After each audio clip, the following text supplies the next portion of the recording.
আলী ইবনে আবি তালিব রাদিয়াল্লাহু আনহু তিনি যখন খলিফা, কার কথা বলছি? আলী রাদিয়াল্লাহু আনহু। তিনি বাজারে গেলেন, গিয়ে দেখলেন কিছুদিন আগে তার একটা বর্ম, লৌহ বর্ম চুরি হয়েছে। এখন দেখেন খ্রিস্টান এটা বিক্রি করতেছে। গিয়ে বললেন, কি ব্যাপার, তুমি এটা পেয়েছো কোথায়? এটা তো আমার। খ্রিস্টান লোকটা বলল, এটা কি করে আপনার? এটা তো আমার। জিনিস হলো একটা, মালিক দাবি করছে দুইজন। জিনিস হলো কয়টা? মালিকানা দাবি কয়জনের? এখন ভেজাল আছে না নাই? এখন আলী রাদিয়াল্লাহু আনহু বললেন, চলো আমরা দুইজন ঝামেলা না করে প্রধান বিচারপতি সাহেবের কাছে যাই। তখন বিচারপতি ছিলেন শুরাইহ রাদিয়াল্লাহু আনহু। প্রধান বিচারপতির কাছে তিনি গেলেন, আর ইনি এমন প্রধান বিচারপতি, তিনি 60 বছর পর্যন্ত একটানা বিচারক ছিলেন। ওমরে ফারুক রাদিয়াল্লাহু আনহুর সময়ও তিনি প্রধান বিচারক ছিলেন।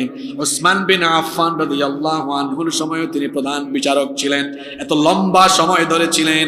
শুরাইহ রাদিয়াল্লাহু আনহু বিচারক যাওয়ার পরে আবার আদালতে তারা বললেন, এই লৌহ বর্ম দুইজনই মালিকানা দাবি করলেন। এবার বিচারক সাহেব বললেন, মহামান্য খলিফা, এই লৌহ বর্মটা যে আপনার, বলেন তো এর জন্য কি কোনো সাক্ষী আছে নাকি? দেখেন, প্রধান বিচারপতি রাষ্ট্রের খলিফাকে, প্রেসিডেন্টকে জেরা করছেন। আমার দেশে তো প্রেসিডেন্ট দূরের কথা, মেম্বার চেয়ারম্যান হইলে তার বিরুদ্ধে কথা বলার সাহস কেউ করতে পারে না।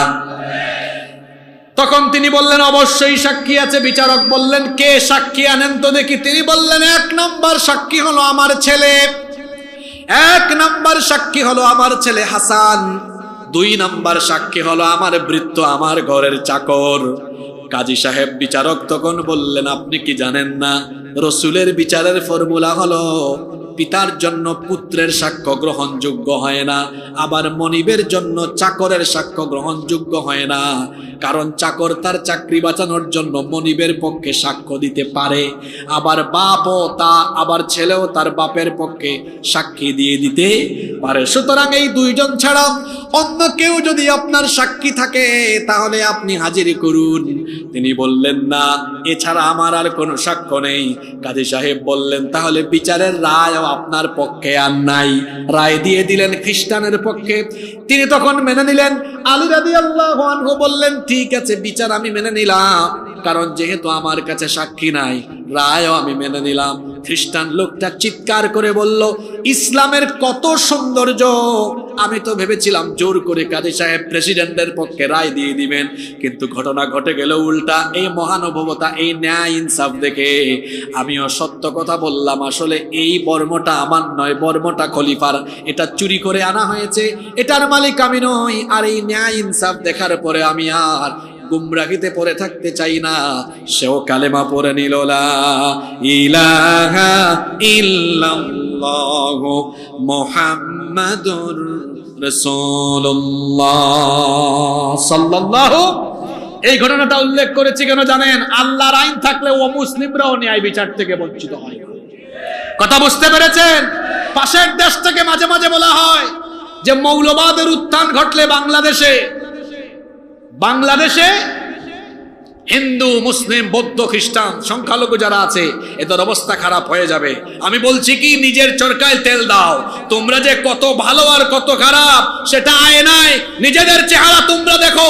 সাম্প্রদায়িক সম্প্রীতি তোমরা রক্ষা করতে জানো না, কারণ তোমাদের হাত আমাদের কাশ্মীরি মুসলমান ভাই বোনদের রক্তে রঞ্জিত হয়ে আছে। তোমরা এমন ডাকাত, এমন দস্যু, তোমরা আমাদের হাজারো বছরের ঐতিহ্য, শত শত বছরের ঐতিহ্য বাবরি মসজিদ দখল করে রাম মন্দির বানিয়েছো। আপনারা বলেন তো, বাংলাদেশে আমরা কোনো কোনো মন্দির, পূজা মণ্ডপ, পেগুডা, গির্জা দখল করেছি? কোনোদিন করব? কুরআন আমাদেরকে এটা শিক্ষা দেয়। আমরা কি কখনো অমুসলিমদের গায়ে হাত তুলি? কখনো তুলবো না। ইসলাম এটা আমাদেরকে শেখায় না। মায়ের কোলে শিশু যেমন নিরাপদ, তেমনি মুসলমানদের কাছে কিংবা ইসলামী শাসনের অধীনে মায়ের কোলে শিশু যেমন নিরাপদ, মুসলমানদের কাছে অমুসলিমরাও তেমন নিরাপদ। ইয়া আইয়ুহান নাস উবুদু রাব্বাকুম, হে মানব জাতি, তোমরা তোমাদের রবের ইবাদত করো। রবের পরিচয় এখানে দেওয়া হয়েছে, আল্লাযী খালাকাকুম, যিনি তোমাদেরকে সৃষ্টি করেছেন, ওয়াল্লাযীনা মিন ক্বাবলিকুম, এবং তোমাদের পূর্ববর্তীদেরকেও যিনি সৃষ্টি করেছেন।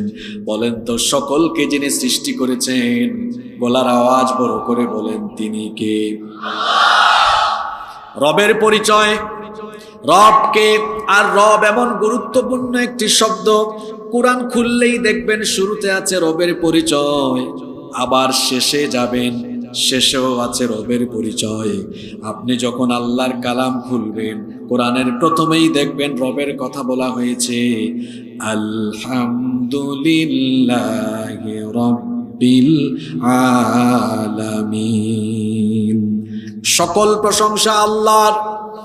আল্লাহকে, তার পরিচয় হলো রব্বিল আলামিন, তিনি হলেন জগৎ সমূহের প্রতিপালক। কোরআনের শুরুতে আছে রবের পরিচয়, আবার কোরআনের শেষেও আছে রবের পরিচয়। কুল আউযু বিরাব্বিন নাস, ও নবী আপনি বলুন আমি আশ্রয় চাই মানুষের রবের কাছে। খেয়াল করে কথাটা শুনেন। আপনি ভাবতে পারেন হুজুর চলমান এই পরিস্থিতিতে আপনি এই আয়াতের তাফসীর শুরু করলেন কেন? এই আয়াতের ভেতরে আপনার জীবন পরিবর্তনের গুরুত্বপূর্ণ মেসেজ আছে, এজন্য অমনোযোগী হবেন না। আল্লাহ কোরআনের শুরুতে দিলেন রবের পরিচয়, কোরআনের শেষেও দিলেন রবের পরিচয়। আবার যখন আমরা দুনিয়া ছেড়ে চলে যাব, যখন আমরা কবরে যাব, কবরেও সর্বপ্রথম প্রশ্ন হলো রবের ব্যাপারে প্রশ্ন। প্রথম প্রশ্নটা হলো মার রব্বুকা, তোমার রব। শুনতেছেন আপনারা? কোরআন শুরু হয়েছে কার পরিচয় দিয়ে, শেষ হয়েছে কার পরিচয় দিয়ে? কবরে প্রথম কার পরিচয়? ইবাদত করতে হবে কার? রবের। ইবাদত করতে হবে কার? রবের। রবকে। রব হলেন তিনি মানুষের সকল প্রয়োজন, শুধু মানুষ না, সৃষ্টি জগতের সকল প্রয়োজন পূরণ করেন যিনি, রব হলেন। আমার আপনার সব প্রয়োজন পূরণ করেন কে? আচ্ছা বলেন তো, মানুষের বেঁচে থাকার জন্য সবচেয়ে জরুরি কোন বিষয়টা? সবচেয়ে জরুরি দরকার, যেটা না হলে এক সেকেন্ডও সে বাঁচে না, ওইটার নাম কি? অক্সিজেন। এই অক্সিজেনের প্রয়োজন আপনাদের পূরণ করছেন কে?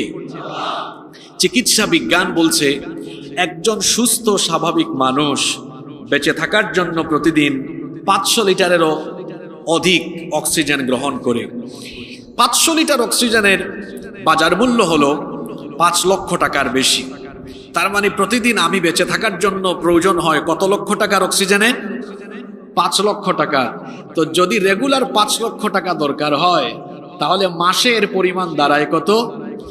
150 লক্ষ, মানে 1.5 কোটি টাকা। বছরে এর পরিমাণ দাঁড়ায় 18 কোটি টাকা। আপনারা হয়তো সম্পদশালী মানুষ, আমি তো, আমার পরিবারের এত পয়সা নাই যে এই বছরে 18 কোটি টাকার অক্সিজেন কিনে বেঁচে থাকতে পারবো। আর সবচেয়ে বড় কথা হলো, যেদিন জন্ম হয়েছে সেদিন থেকে নিয়ে আজ পর্যন্ত যদি হিসাব করেন, তাহলে দেখবেন বিলিয়ন, মিলিয়ন, ট্রিলিয়ন ডলারের অক্সিজেন গ্রহণ করেছেন। কিন্তু এর জন্য কি আল্লাহ তাআলাকে কোনো পেমেন্ট দিতে হয়েছে? জোরে বলেন, দিতে হয়েছে? আপনার এই অভাবটা পূরণ করছেন কে? শুধু অক্সিজেন নয়, আপনার যত প্রয়োজনীয় জিনিস আছেন এগুলো পূরণ করেন যিনি, রব হলেন তিনি।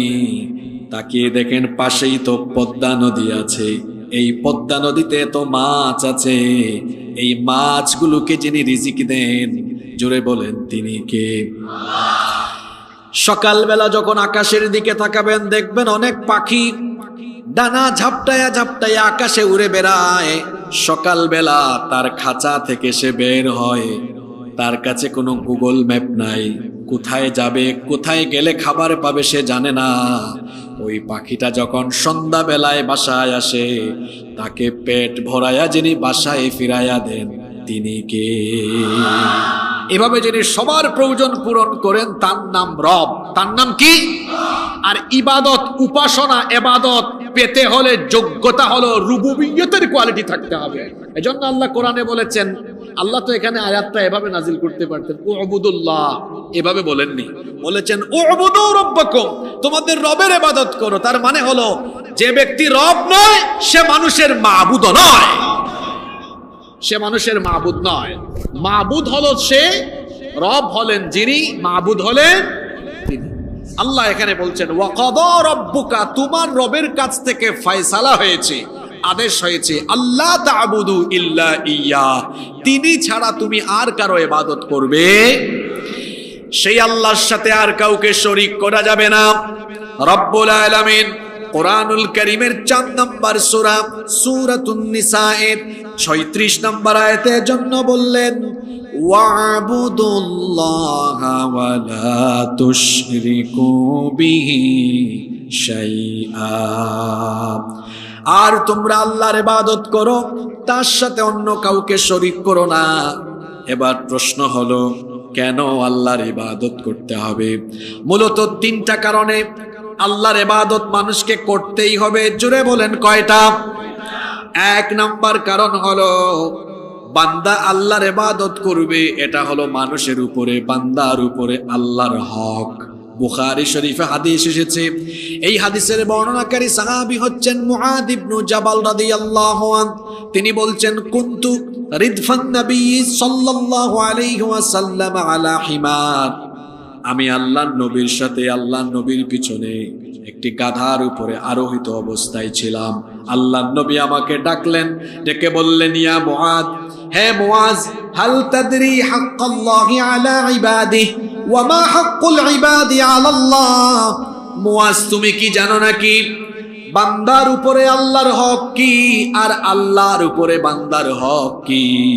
মুআদ ইবনে জাবাল রাদিয়াল্লাহু আনহু তখন বললেন আল্লাহু ওয়া রাসূলুহু আ'লাম, এই ব্যাপারে আল্লাহ এবং তার রাসূল সবচাইতে ভালো জানেন।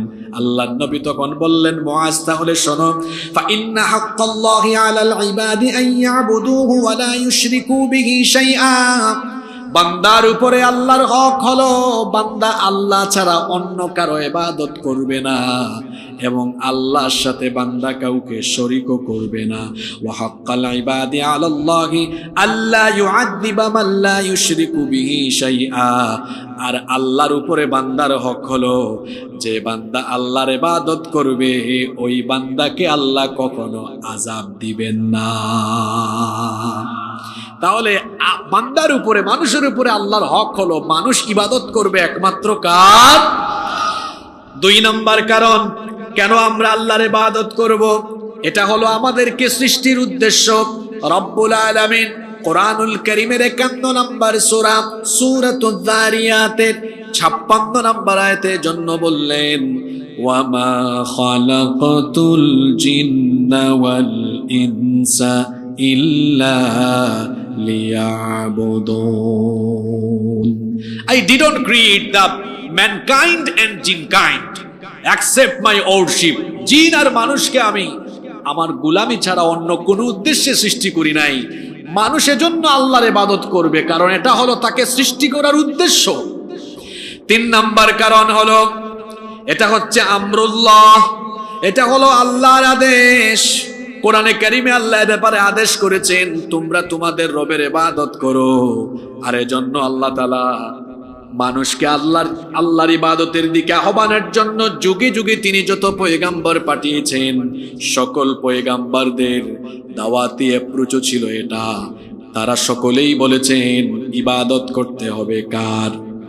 এজন্য রব্বুল আলামিন কোরআনুল কারীমের 18 নম্বর সূরা সূরাতুন নাহলের 36 নম্বর আয়াতে বলছেন ওয়ালাকাদ বা'আসনা ফি কুল্লি উম্মাতির রাসূলা আন ই'বুদুল্লাহা ওয়াজতানিবুত তাগুত, আর অবশ্যই প্রত্যেক জাতির জন্য আমি রাসূল পাঠিয়েছি, সকলেই তারা তাদের উম্মতকে আহ্বান করেছেন আন ই'বুদুল্লাহ,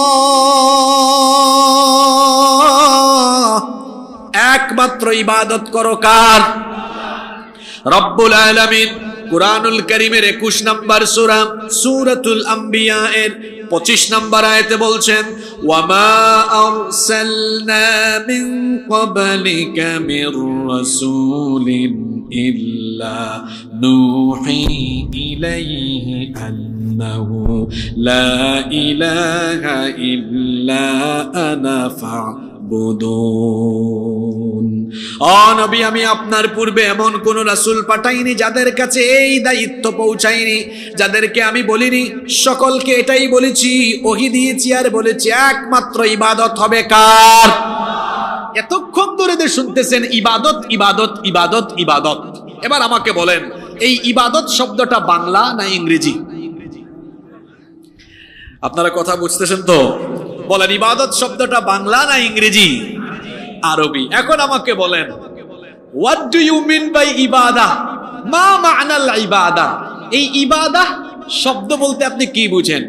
আমাদের দেশে মানুষ মনে করে ইবাদত মানে নামাজ, ইবাদত মানে রোজা, ইবাদত মানে হজ, ইবাদত মানে যাকাত, দান সদকা, এগুলো হলো ইবাদত। হ্যাঁ, আপনার কথা ঠিক আছে, এগুলো ইবাদত, কিন্তু এর বাহিরে ইবাদত কি শুধুমাত্র এগুলোর মধ্যে সীমাবদ্ধ? জোরে বলেন, ইবাদত কি এগুলোর মধ্যে সীমাবদ্ধ? আমি ওইদিকে যাচ্ছি। ইবাদত শব্দের অর্থ কি? তাফসীর ইবনে কাসীর, তাফসীর আত-তাবারি, কুরতুবী সহ বিভিন্ন তাফসীরে ইবাদত শব্দের ব্যাখ্যায় মুফাসসিরগণ বলেছেন ইবাদত শব্দের অর্থ হচ্ছে আত-তাআতু ওয়াত-তাযাল্লুলু ওয়াল খুদুউ ওয়াল ইনকিয়াদ। ইবাদত মানে হচ্ছে নত হওয়া, ঝুঁকে যাওয়া। আপনি যদি বলেন হুজুর এক শব্দে বুঝান, এত লম্বা কথা মনে রাখতে পারবো না, তো ইবাদত মানে হলো আনুগত্য করা। কথা বুঝে থাকলে বলেন ইবাদত মানে কি? সবাই তো বললেন না, বলেন ইবাদত মানে কি? আনুগত্য করা। ইবাদত মানে হলো আনুগত্য করা। এই আনুগত্য হবে কার? জোরে বলেন কার? যারা মনে করে নামাজ, রোজা, হজ, যাকাত ইবাদত, তাদের কাছে আমার প্রশ্ন, আপনারা একটু আমাকে সহযোগিতা করেন। একজন মানুষ যদি দৈনন্দিন 5 ওয়াক্ত নামাজ আদায় করে, তাহলে তার সর্বমোট কত সময় লাগতে পারে? আনুমানিক 1 ঘন্টা। আপনারা একমত কিনা আমার সাথে? 1 ঘন্টা। তো যারা বলে নামাজ, রোজা, হজ, যাকাত ইবাদত, তো এই লোকটা তো নামাজ আদায় করলো 5 ওয়াক্ত, এখানে আনুগত্য করলো কার? জোরে বলেন কার? তো 24 থেকে তো 1 ঘন্টা চলে গেল, বাকি 23 ঘন্টা আনুগত্য হবে কার? জোরে বলেন কার? কথা বের হয় না, জোরে বলেন কার? আমার দেশে, আমার সমাজে এমন বহু মানুষ আছে 5 ওয়াক্ত নামাজ আদায় করে, 1 ঘন্টা আল্লাহর আনুগত্য করে, বাকি 23 ঘন্টা শয়তানের আনুগত্য করে। এরকম মানুষ আছে। বলবেন হুজুর কেমনে আছে? ও নামাজে আসে, 5 ওয়াক্তের নামাজি, এমনকি কমিটিতেও সভাপতির পদ দখল করে আছে, অথচ এলাকার টাটকা সুদখোর। তাহলে তার নামাজ হয় আল্লাহর আনুগত্য মোতাবেক, কিন্তু তার অর্থনৈতিক ব্যবস্থাপনা হয় আল্লাহর আনুগত্য মোতাবেক না শয়তানের আনুগত্য মোতাবেক? কথা বুঝতেছেন তো আপনারা? ভালো করে শোনেন, ইবাদত মানে কি বুঝেন? রমজান মাসে রোজা রাখলো 1 মাস, সেখানে আল্লাহকে ভয় করে, দেখেন অবস্থাটা কি? সারাদিন না খায়া বসে আছে, ইফতারের আগে সামনে খেজুর, হরেক রকম শরবত, ছোলা, মুড়ি, বিভিন্ন ধরনের মিষ্টান্ন, এত কিছু নিয়ে বসে আছে। ঘড়ির দিকে তাকায়, ইফতার নাড়াচাড়া করে, নাড়াচাড়া করে খায় না, খায় না। আচ্ছা বলেন তো, যদি খাই ফেলে ফেরেশতা কি এসে থাপ্পড় লাগাবে? বেটা খাইছত কেন? বলেন থাপ্পড় লাগাবে? ভয় করছে কাকে? জোরে বলেন ভয় করছে কাকে? এই 1 মাস আল্লাহকে ভয় করলেন, আর বাকি 11 মাস ইচ্ছে মতো অন্যায় অপরাধে সম্পৃক্ত হলেন। এই 1 মাস সিয়ামের ট্রেনিং করে যেভাবে আল্লাহর আনুগত্য করলেন, সেইভাবে বাকি 11 মাসও আল্লাহকে ভয় করে আল্লাহর আনুগত্য মোতাবেক চলতে হবে। এর নাম ইবাদত। এর নাম কি? নামাজে যায় 5 ওয়াক্তের নামাজি, কিন্তু দেখা যায় সুদ খায়, ঘুষ খায়, অন্যায় করে, অপরাধ করে, জিনা ব্যভিচার করে, পাপাচারে লিপ্ত হয়ে যায়। সে মনে করে নামাজে গিয়েছে, আমি তো বড় ইমানদার হয়ে গিয়েছি যে আল্লাহর হুকুম মতো আমি নামাজ আদায় করব, নামাজের বাহিরেও আমি সেই আল্লাহর হুকুম মতো জীবন পরিচালনা করব। রব্বুল আলামিন কোরআনুল কারীমের 6 নম্বর সূরা সূরাতুল আনআমের 162 নম্বর আয়াতে জন্য বলছেন, কুল ইন্না সলাতি ওয়া নুসুকি ওয়া মাহইয়ায়া ওয়া মামাতি লিল্লাহি রাব্বিল লামিন। নবী আপনি বলুন, এটা তো আপনারা প্রায় সময় পড়েন এই দোয়াটা, কে কোন ভাবে এটার অর্থ বুঝছেন জানি না, কি শিখাচ্ছেন আল্লাহ দেখেন। নবী আপনি এদেরকে বলুন, ইন্না সালাতি, নিশ্চয়ই আমার নামাজ, ওয়া নুসুকি, আমার কুরবানি। নামাজ আর কুরবানি দুইটাই তো ইবাদত। এরপরে আল্লাহ বলেছেন নামাজ আর কুরবানি যেমন আল্লাহর জন্য, তেমনি তোমার জীবন মরণের সবকিছু হবে কার জন্য? জোরে বলেন কার জন্য? কথাটা বুঝার চেষ্টা করেন। নামাজ যে আল্লাহর জন্য, জীবনও সেই। এবার আপনি বলেন জীবন বলতে আপনি কি বুঝেন? একজন মানুষ 1980 সালে জন্মগ্রহণ করে 2020 সালে মারা গেল। 1980 থেকে 2020 পর্যন্ত গোটা সময়ের সমষ্টির নাম হলো জীবন। তাহলে বোঝা গেল সময়ের সমষ্টির নাম কি? জোরে বলেন সময়ের সমষ্টির নাম কি? আল্লাহ শিখিয়েছেন, নবী এদেরকে বলেন নামাজ যে আল্লাহর জন্য, গোটা জীবনের সকল সময় হবে কার জন্য? জোরে বলেন কার জন্য? অর্থাৎ জীবনের সকল সময়, সময়ের সবগুলো কাজ, আমি যত কাজ করি সব কাজ হবে কার হুকুম মতো? জোরে বলেন কার হুকুম মতো?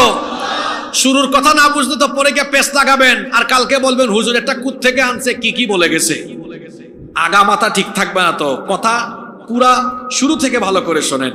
তাহলে আল্লাহ বলেছেন আনুগত্য হবে একমাত্র কার? এই আনুগত্য কি নামাজে না নামাজের বাইরেও? 24 ঘন্টা না 1 ঘন্টা?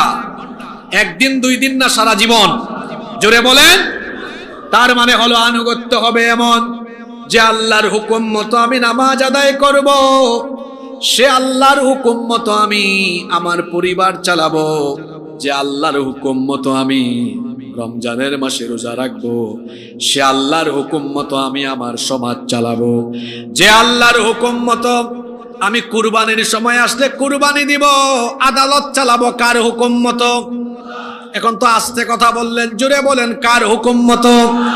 যে আল্লাহর কথা মতো হজ আসলে পরে হজ আদায় করব, সে আল্লাহর কথা মতো আমি আল্লাহর জমিনকে পরিচালনা করব। কারণ জমিনটা আমার নয়, আমার বাপ দাদারও নয়, এই জমিনটা কার? আস্তে বলবেন না, জোরে বলেন জমিনটা কার? এই জমিনে হুকুম চলবে আমার বাপ দাদার নাকি আল্লাহর? আরো জোরে বলেন কার? কিন্তু দেখা গেল আমি আল্লাহর হুকুম মতো নামাজ আদায় করলাম, আল্লাহর হুকুম মতো রমজানের রোজাও রাখলাম, আল্লাহর হুকুম মতো আমি হজ আসলে পরে হজ আদায় করলাম, আল্লাহর হুকুম মতো যাকাত দিলাম, কিন্তু আমার পরিবার, আমার সমাজ, আমার ব্যবসা বাণিজ্য, আমার আদালত, শিক্ষাঙ্গন, আমার রাষ্ট্র, সবকিছু আমি আল্লাহর আনুগত্যের বিপরীতে পরিচালনা করলাম। জোরে বলেন তো এটার নাম কি প্রকৃত আনুগত্য নাকি? আস্তে বলবেন না, জোরে বলেন প্রকৃত আনুগত্য নাকি? যেভাবে আপনি আল্লাহর কোরআনের এই আয়াতকে মানলেন, আল্লাহ বলেছেন আকিমুস সালাম, নামাজ প্রতিষ্ঠা করো, এজন্য আজানের সময় হলে নামাজে চলে গেলেন। এইভাবে করে কোরআনে 6000-এর উপরে আয়াত আছে। এই আয়াতগুলো আল্লাহ কেন দিয়েছেন? শুধুমাত্র ঝাড়ফুঁক করার জন্য, কোনো মানুষ মারা গেলে খতমের জন্য, তারপরে কোনো অনুষ্ঠান উদ্বোধন হওয়ার আগে, শুরু হওয়ার আগে কোরআন তেলাওয়াতের জন্য, ব্যবসা বাণিজ্য শুরু হওয়ার আগে তেলাওয়াতের জন্য। এই জন্য কি আল্লাহ শুধু কোরআন দিয়েছেন নাকি? আস্তে বলবেন না, জোরে বলেন এজন্য দিয়েছেন নাকি? কেন আল্লাহ কোরআন দিলেন?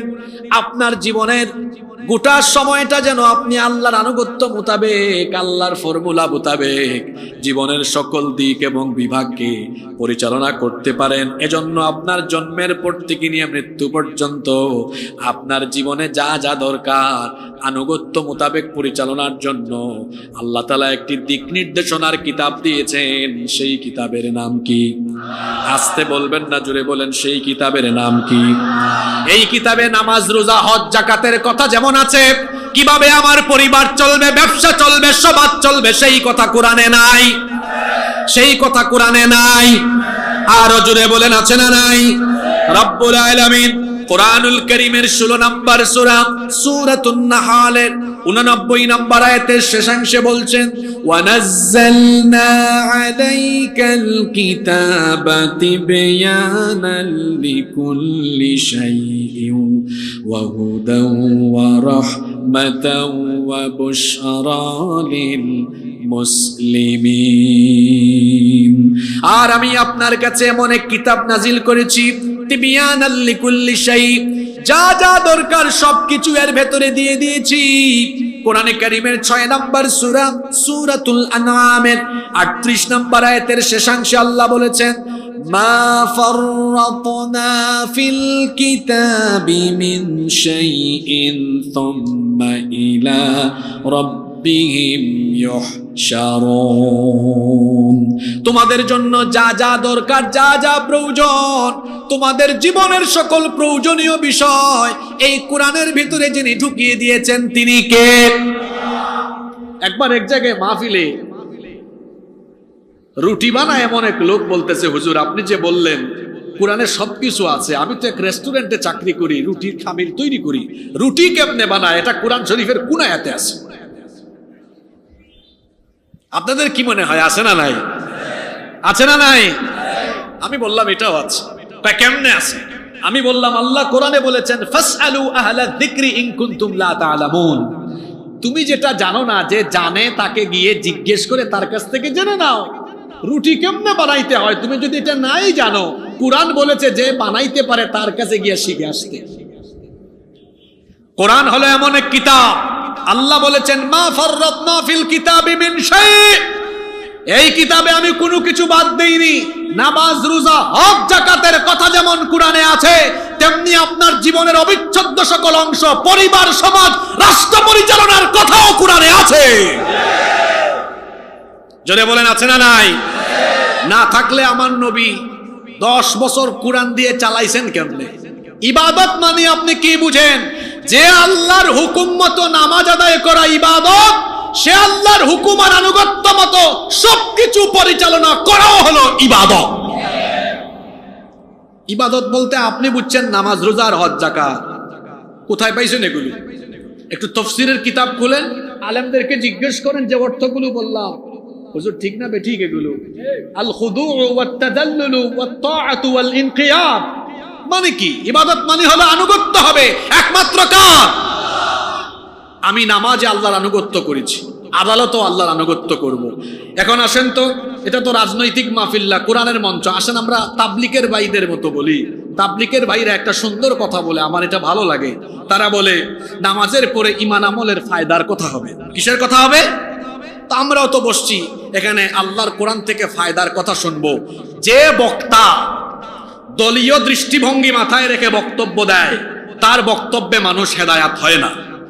যে শ্রোতা দলীয় সংকীর্ণতা দৃষ্টিভঙ্গি মাথায় রেখে বক্তব্য শুনে, ওই শ্রোতাও হেদায়াত হয় না। আমরা এখানে আল্লাহর কোরআন শুনতে বসেছি। কোরআন কোনো দলের না, কোনো দলের নেতাদেরও না, কোরআন হলো সবার। ঠিক না বেঠিক? এজন্য আমরা কোরআন থেকে ফায়দার কথা শুনি। চলেন তো আল্লাহর আনুগত্য মোতাবেক, আল্লাহর দেওয়া আইন মোতাবেক আদালত চললে আমাদের লাভ না লস? সব মানুষের লাভ না লস? দেখুন, বাংলাদেশ স্বাধীন হওয়ার পরে 54 বছর হয়ে গিয়েছে।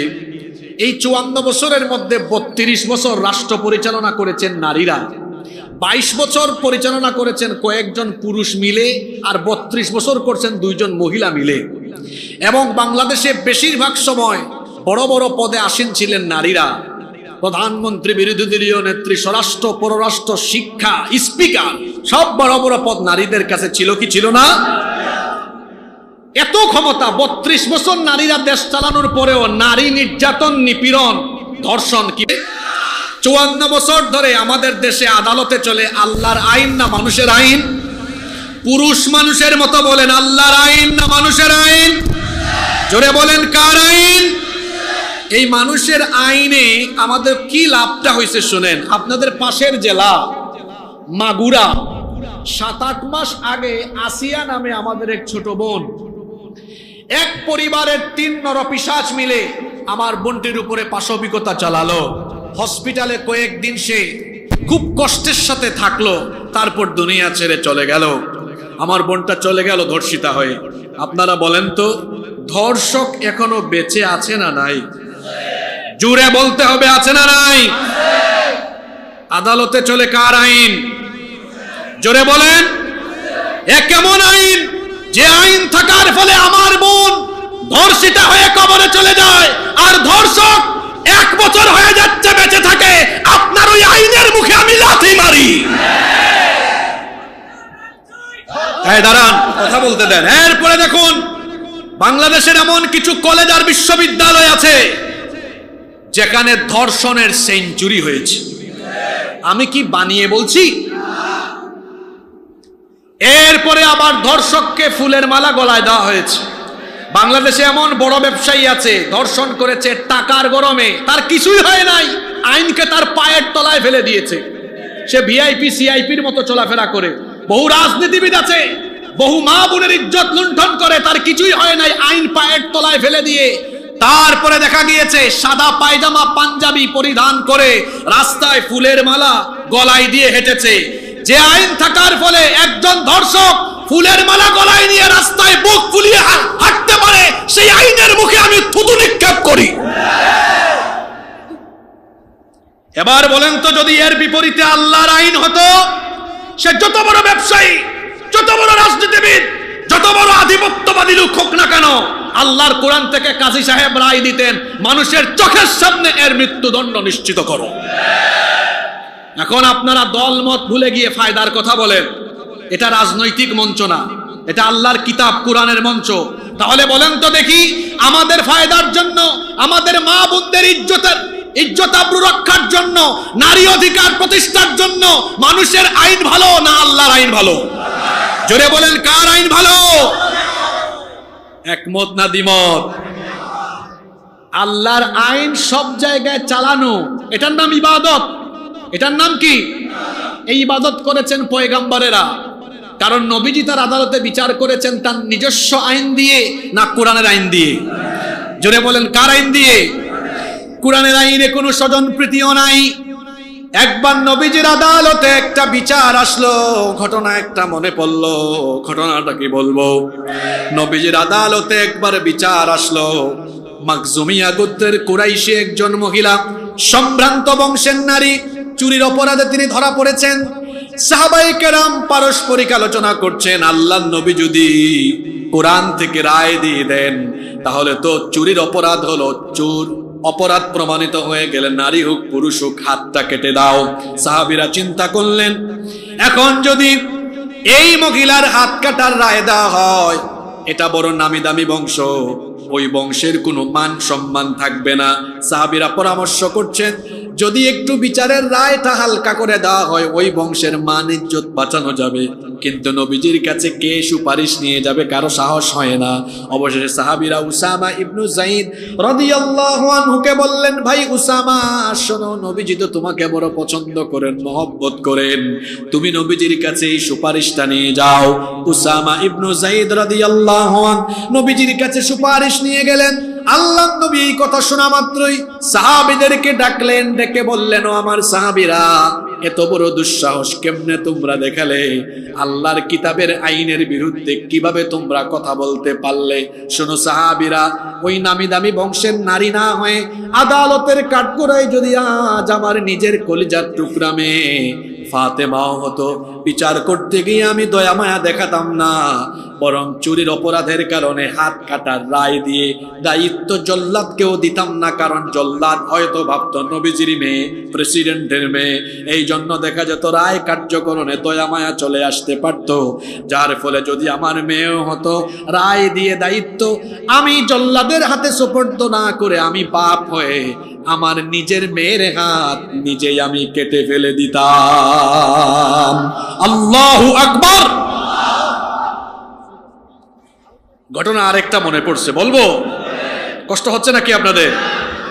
আলী ইবনে আবি তালিব রাদিয়াল্লাহু আনহু, তিনি যখন খলিফা, কার কথা বলছি? আলী রাদিয়াল্লাহু আনহু। তিনি বাজারে গেলেন, গিয়ে দেখলেন কিছুদিন আগে তার একটা বর্ম, লৌহ বর্ম চুরি হয়েছে। এখন দেখেন খ্রিস্টান এটা বিক্রি করতেছে। গিয়ে বললেন, কি ব্যাপার, তুমি এটা পেয়েছো কোথায়? এটা তো আমার। খ্রিস্টান লোকটা বলল, এটা কি করে আপনার? এটা তো আমার। জিনিস হলো একটা, মালিক দাবি করছে দুইজন। জিনিস হলো কয়টা? মালিকানা দাবি কয়জনের? এখন ভেজাল আছে না নাই? এখন আলী রাদিয়াল্লাহু আনহু বললেন, চলো আমরা দুইজন ঝামেলা না করে প্রধান বিচারপতি সাহেবের কাছে যাই। তখন বিচারপতি ছিলেন শুরাইহ রাদিয়াল্লাহু আনহু। প্রধান বিচারপতির কাছে তিনি গেলেন, আর ইনি এমন প্রধান বিচারপতি, তিনি 60 বছর পর্যন্ত একটানা বিচারক ছিলেন। ওমরে ফারুক রাদিয়াল্লাহু আনহুর সময়ও তিনি প্রধান বিচারক ছিলেন, ওসমান বিন আফফান রাদিয়াল্লাহু আনহুর সময়ও তিনি প্রধান বিচারক ছিলেন। এত লম্বা সময় ধরে ছিলেন। শুরাইহ রাদিয়াল্লাহু আনহু বিচারক যাওয়ার পরে আবার আদালতে তারা বললেন, এই লৌহ বর্ম দুইজনই মালিকানা দাবি করলেন। এবার বিচারক সাহেব বললেন, মহামান্য খলিফা, এই লৌহ বর্মটা যে আপনার, বলেন তো এর জন্য কি কোনো সাক্ষী আছে নাকি? দেখেন, প্রধান বিচারপতি রাষ্ট্রের খলিফাকে, প্রেসিডেন্টকে জেরা করছেন। আমার দেশে তো প্রেসিডেন্ট দূরের কথা, মেম্বার চেয়ারম্যান হইলে তার বিরুদ্ধে কথা বলার সাহস কেউ করতে পারে না। তখন তিনি বললেন, অবশ্যই সাক্ষী আছে। বিচারক বললেন, কে সাক্ষী আনেন তো দেখি। তিনি বললেন, 1 নম্বর সাক্ষী হলো আমার ছেলে, 1 নম্বর সাক্ষী হলো আমার ছেলে হাসান, 2 নম্বর সাক্ষী হলো আমার ভৃত্য, আমার ঘরের চাকর। কাজী সাহেব বিচারক তখন বললেন, আপনি কি জানেন না রসুলের বিচারের ফর্মুলা হলো পিতার জন্য পুত্রের সাক্ষ্য গ্রহণযোগ্য হয় না, আবার মনিবের জন্য চাকরের সাক্ষ্য গ্রহণযোগ্য হয় না। কারণ চাকর তার চাকরি বাঁচানোর জন্য মনিবের পক্ষে সাক্ষ্য দিতে পারে, আবার বাপও আবার ছেলেও তার বাপের পক্ষে সাক্ষী দিয়ে দিতে পারে। সুতরাং এই 2 জন ছাড়া অন্য কেউ যদি আপনার সাক্ষী থাকে তাহলে আপনি হাজিরি করুন। তিনি বললেন, না, এছাড়া আমার আর কোনো সাক্ষ্য নেই। কাজী সাহেব বললেন, তাহলে বিচারের রায় আপনার পক্ষে আর নাই। রায় দিয়ে দিলেন খ্রিস্টানের পক্ষে। তিনি তখন মেনে নিলেন। আলী রাদিয়াল্লাহু আনহু বললেন, ঠিক আছে, বিচার আমি মেনে নিলাম, কারণ যেহেতু আমার কাছে সাক্ষী নাই, রায়ও আমি মেনে নিলাম। খ্রিস্টান লোকটা চিৎকার করে বলল, ইসলামের কত সৌন্দর্য! আমি তো ভেবেছিলাম জোর করে কাজী সাহেব প্রেসিডেন্টের পক্ষে রায় দিয়ে দিবেন, কিন্তু ঘটনা ঘটে গেল উল্টা। এই মহানুভবতা, এই ন্যায় ইনসাফ দেখে আমিও সত্য কথা বললাম, আসলে এই বর্মটা আমার নয়, বর্মটা খলিফার, এটা চুরি করে আনা হয়েছে, এটার মালিক আমি নই। আর এই ন্যায় ইনসাফ দেখার পরে আমি আর গুমরাহিতে পড়ে থাকতে চাই না। সেও কালেমা পড়ে নিল, লা ইলাহা ইল্লাল্লাহু মুহাম্মাদুর রাসূলুল্লাহ সাল্লাল্লাহু।